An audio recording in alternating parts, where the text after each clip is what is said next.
Há histórias de casas assombradas que duram uma noite, ou uma semana, ou até alguns meses até que a família decide ir embora e o fenômeno termina.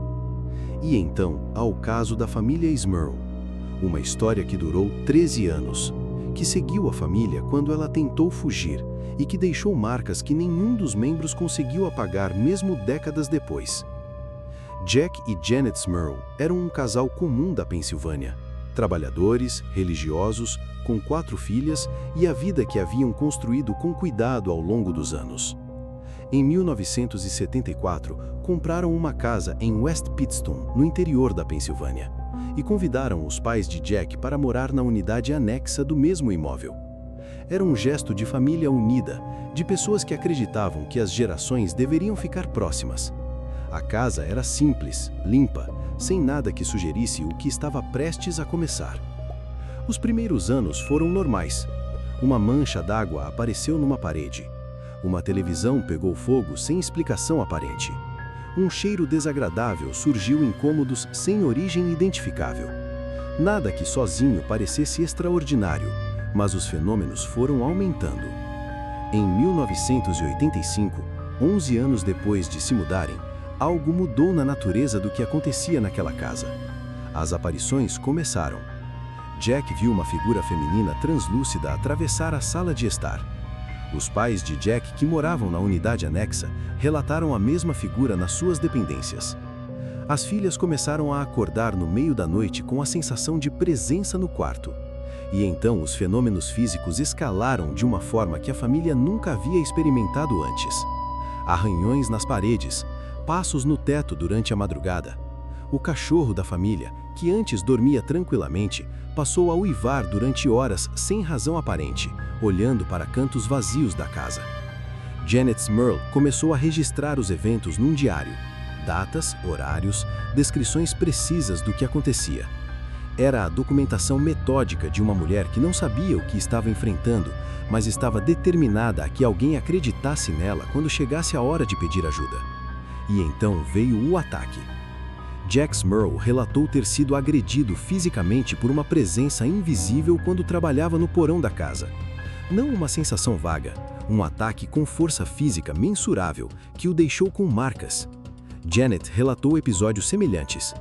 As filhas mais novas foram encontradas em estado de agitação inexplicável, em momentos que não correspondiam a nenhuma causa identificável. A família procurou a Igreja Católica. Um padre foi enviado para abençoar a casa. Os fenômenos continuaram. Um segundo padre foi enviado. Os fenômenos aumentaram. Em desespero, a família entrou em contato com Ed e Lorraine Warren, os investigadores paranormais mais conhecidos dos Estados Unidos na época. Os Warren eram investigadores experientes que haviam trabalhado em casos como Amityville e outros episódios que haviam chegado aos tribunais e às manchetes. Quando chegaram à casa dos Smurl, disseram que o que sentiram naquele imóvel estava entre as presenças mais intensas que haviam encontrado em décadas de investigação.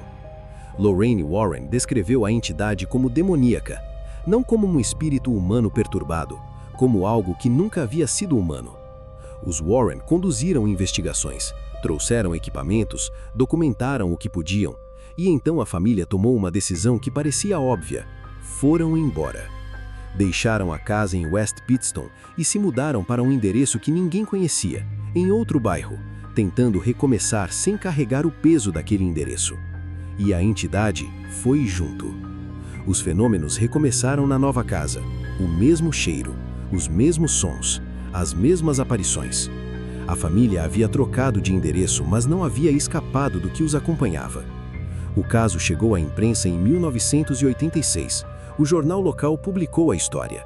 E então, os Smurl se viram numa posição que nunca haviam antecipado, no centro de uma cobertura midiática intensa, com céticos atacando sua credibilidade e crentes invadindo sua privacidade em busca de contato com o fenômeno.